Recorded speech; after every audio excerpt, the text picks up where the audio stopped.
सफल होना और सफल रहना दोनों अलग अलग बातें हैं। तो आप लोगों को खास तौर पे ये जो पैसा अब आना शुरू हुआ है ना, मैं कभी कभी सोचता हूँ ये ज़्यादा पैसा आना भी साला बहुत खतरनाक है। ये मतलब आदमी को थोड़ा सा निकम्मा भी बना देता है, कभी कभी कामचोर भी बना देता है। मेरा व्यक्तिगत मानना तो ये है कि पहले 1 साल तो एमएलए में पैसे आने ही नहीं चाहिए, घिस जाए पूरा, छिल जाए पूरा सड़क के ऊपर। उसके बाद जब पैसा आता है तो उसकी कीमत, इंपॉर्टेंस, अहमियत ज़्यादा अच्छे समझ में आती है। अब मैं किसी को सुन रहा था, किसी का कोई कह रहा है मेरा पहला चेक ही 50,000 का है, पहला चेक 80,000 का है, तो मुझे खुशी भी होती है और डर भी लगता है फिर कि पता नहीं यार ये संभाल पाएगा कि नहीं संभाल पाएगा। क्योंकि अगर नीरज को 2.5 लाख रुपए आ रहे हैं 24 साल की उम्र में, या वीरेंद्र को 5 लाख रुपए आ रहे हैं 21 साल की उम्र में, तो मेरे को घबराहट भी होती है यार। आप लोग संभाल के रखना यार भाई। पहले तो आप सब लोग मुझे एक वादा करो, जितने भी लोग यहाँ पर बैठे हैं, कि मैं उस दिन भी अपने वर्कशॉप में बता रहा था कि हमारी टीम के अंदर सिर्फ पैसा नहीं कमाएगा आदमी यार, एक अच्छा इंसान बनेगा, इसकी शपथ लेके जाना है। जहाँ से पैसा, सिर्फ पैसा कमाएंगे इसलिए हमारी टीम में ना आइए यार, क्योंकि आफ्टर ऑल साला जो भी कमाएंगे, जितना भी कमाएंगे, ना किसी का बाप लेके गया है ना किसी का बाप लेके जाएगा, राइट। और 3-4 चीज़ें तय हैं। पहली चीज़ तय है कि हम सब मर जाएंगे, दुनिया की कोई ताकत रोक नहीं सकती। दूसरी चीज़ तय है कि जो आज एनर्जी है वो 10 साल 15 साल बाद नहीं होगी शायद।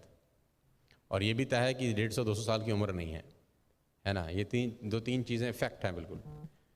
तो जो कुछ करना है अगले 4-5 साल 10 साल में ही करना है। तो जिनके पास 19 साल या 20 साल की उम्र है, आप प्रिविलेज हो यार, आप प्रिविलेज हो। अगर आपने फोकस्ड वर्किंग करी सब लोगों ने, तो आप हमको बहुत पीछे छोड़ दोगे यार।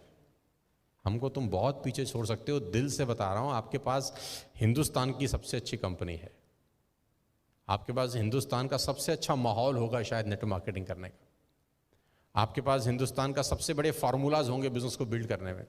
हम लोगों के पास कोई स्पेसिफाइड फार्मूलाज नहीं थे। 10 चीज़ें करते थे, 2 चलती थी, 8 नहीं चलती थी। तो तुमको तो वो 2 चीज़ें बताई जा रही हैं जो 100% चलेंगी। खास तौर पे जो 20 साल, 21 साल, 22 साल के नौजवान मुझे सुन रहे होंगे पूरे हिंदुस्तान में, आज जहाँ पर भी सुन रहे हैं। नोएडा के अंदर पिछले 4-5 महीने के अंदर 167 लोगों ने सुसाइड किया है। सिर्फ नोएडा की बात मैं आपसे कर रहा हूँ। पूरे टीवी पे अगर आप देखेंगे तो वो 2-3 न्यूज़ चल रही हैं शायद, राइट। और सिर्फ नोएडा में 167 सुसाइड हैं पिछले मार्च लॉकडाउन से लेकर 31 अगस्त तक। और बहुत सारे सुसाइड फाइनेंशियल क्राइसिस की वजह से होते हैं।